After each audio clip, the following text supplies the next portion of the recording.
इस वक्त हम बात करेंगे धर्म संसद की, जो आज होने जा रही है इलाहाबाद के महाकुंभ में। तो इलाहाबाद के कुंभ में आज संतों की एक विशेष संसद होगी।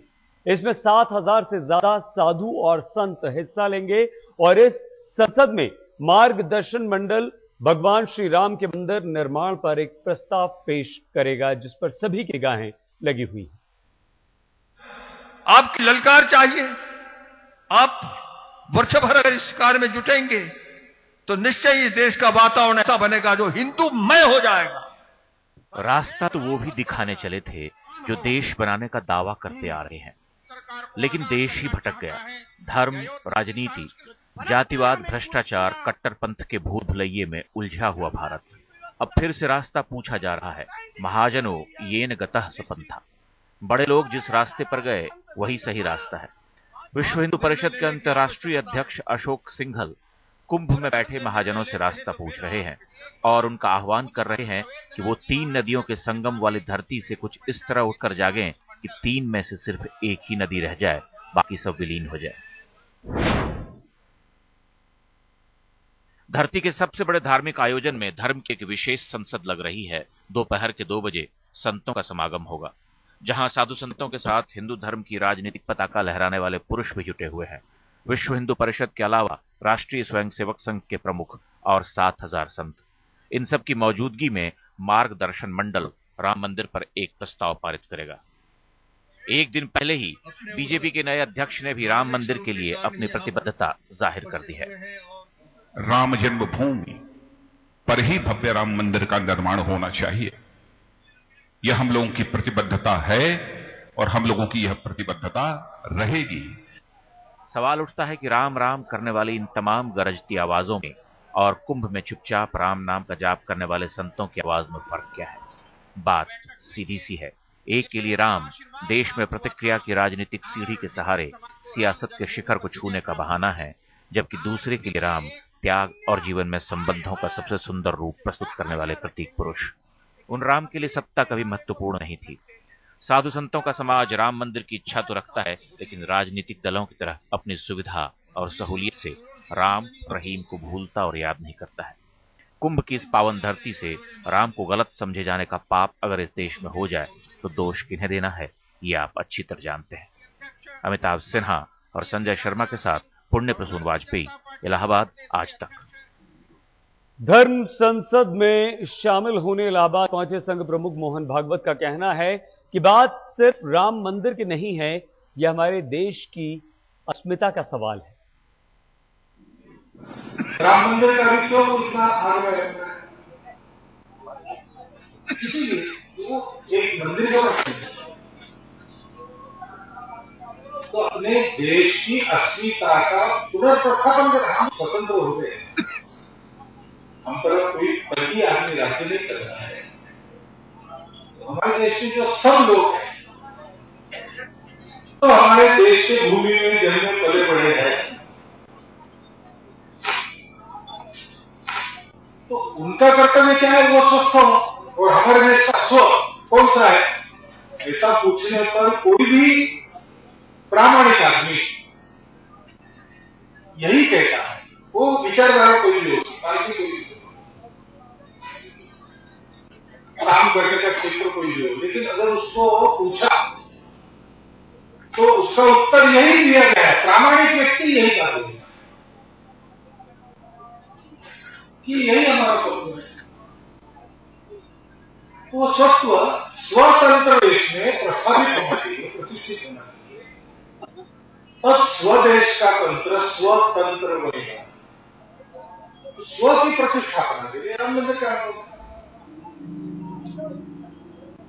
तो आप आनंद और स्वस्थ है।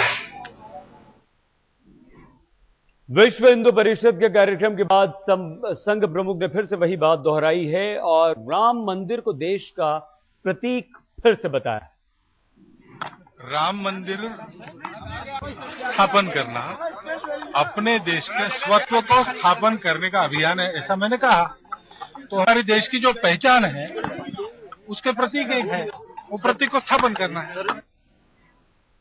तो आज का दिन अहम है इलाहाबाद कुंभ में। इस महाकुंभ में आज धर्म संसद हो रही है। तो आइए सीधे हम आपको सीधे महाकुंभ लिए चलते हैं इलाहाबाद। हमारे दो संवाददाता इस वक्त हमारे साथ हैं। हमारे साथ अमिताभ सिन्हा जुड़ चुके हैं और हमारे साथ पुण्य प्रसून वाजपेयी हमारे संवाददाता इलाहाबाद से हैं। सबसे पहले पुण्य प्रसून आपसे। प्रसून, आज जो बड़ा ऐलान होने वाला है वो क्या सिर्फ राम मंदिर को लेकर होगा?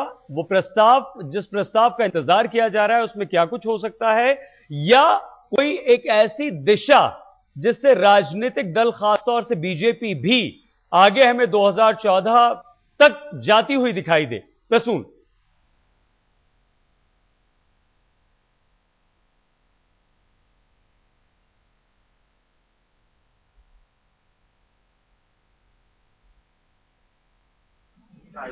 उन प्रस्तावों में जनता की बात भी थी, उन प्रस्तावों में गौहर की बात भी थी, इसमें टेररिज्म की बात भी थी, जो कि देश के गृह मंत्री ने कहा था कि दरअसल हिंदू आतंकवाद है। लेकिन बड़ी बात यह हो गई कि आज सुबह से या कल शाम से सारी चीज केंद्रित हो गई है राम मंदिर को लेकर, और इसीलिए एक बहुत बड़ा मौका इसलिए शायद संघ परिवार के लिए है क्योंकि संघ परिवार मंदिर के लिए समूचे परिवार की एकजुटता देख रहा है। इसीलिए मोहन भागवत अरसे बाद विश्व हिंदू परिषद के मंच पर पहुंचे हैं। यहाँ पर हमारे संवाददाता अमिताभ भी मौजूद है और ये सवाल जाएगा उनसे पूछा भी जाएगा कि वहाँ किस तरीके से विश्व हिंदू परिषद का समागम था। हर बात प्रसून, हम आगे आपसे बात करेंगे, आपकी आवाज हम तक नहीं पहुंच पा रही है। अमिताभ सिन्हा भी हमारे साथ हैं। अमिताभ, आज क्या कुछ यहां पर होने वाला है इस धर्म संसद में, और खास तौर से अगर हम देखें तो जो संतों में एक नाराजगी नजर आती है न्याय व्यवस्था और राजनीतिक सिस्टम को लेकर, क्या जो आह्वान यहां से होगा, यहां से जो फैसला होगा, उसको राजनीतिक तौर पर किस तरह से हम देख सकते हैं? बिल्कुल, ये धर्म संसद से दिल्ली की सड़क संसद तक का रास्ता नापने की कोशिश है। पूरे परिवार को एकजुट रखने की कोशिश हो रही है। कम से कम राम के सहारे भय, भूख और भ्रष्टाचार की बात जो भाजपा करती है वो लड़ाई लड़ने की बात हो रही है। यहाँ पर दो चीजें साफ हैं। सही, पहली बात, सरसंघ चालक का यहाँ पर आना और कार्यकर्ताओं का कहना कि मंदिर अस्मिता का सवाल है। सरसंघ चालक मोहन भागवत का यह कहना कि सब लोग एकजुट होकर रहो, यहाँ संत जो कहें उस बात को आगे बढ़ाओ, प्रतिकूलताएं आएंगी यानी विपरीत परिस्थितियां आएंगी लेकिन लड़ते रहना, यह संदेश बीजेपी को भी है। तो बीजेपी, वीएचपी और आरएसएस पहले बहुत अरसे के बाद एक विश्व हिंदू परिषद के एक प्लेटफॉर्म पे जमा हुए हैं। तो जाहिर है एक संदेश देने की कोशिश है लोगों के बीच कि राम जन्मभूमि के सहारे जैसे 20 साल पहले एकजुट किया था, फिर से एकजुट करो ताकि मिशन 2014 सफल बनाने में कोई मुश्किल ना आए। लड़ाई भय, भूख, भ्रष्टाचार के खिलाफ है, यानी कि धर्म संसद से रास्ता शुरू होगा, वो दिल्ली की संसद जाएगा, यही तैयारी है। बिल्कुल अमिताभ, एक बार फिर से प्रसून के पास ले चलते हैं। प्रसून, धर्म संसद में जो ऐलान होता है उसका राजनीति पर कितना गहरा असर पड़ता है, पहली बात ये, और किस तरह से बीजेपी उस पर चलती है?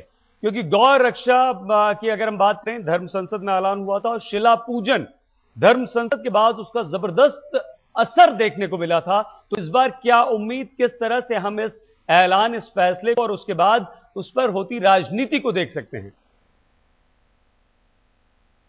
देखिए, बीजेपी की राजनीतिक मजबूरी है कि आरएसएस जिस मुद्दे को हां कहेगा उस मुद्दे पर उसे चलना होगा, और खास तौर से एक ऐसे माहौल में, आप 7000 का जिक्र कर रहे हैं, बता दें कि जो कुर्सियां यहां पर लगी हुई हैं ये ऑर्डर किए गए हैं 8000 कुर्सियां। इसका मतलब यह है कि 7000 से ज्यादा संतों की मौजूदगी तो रहेगी ही। बीजेपी की दुविधा दरअसल ये आकर खड़ी हो गई है कि अगर वो सिर्फ और सिर्फ अपने तरीके से धर्म संसद जिस बात पर मोहर लगाती है उस रास्ते अभी से चल पड़ी तो फिर उसे कहीं भी अपने गठबंधन के साथियों को खोना पड़ सकता है, और आने वाली राजनीति में उसी जमीन पर चलना होगा जिस पर आरएसएस चलने को मजबूर करेगी।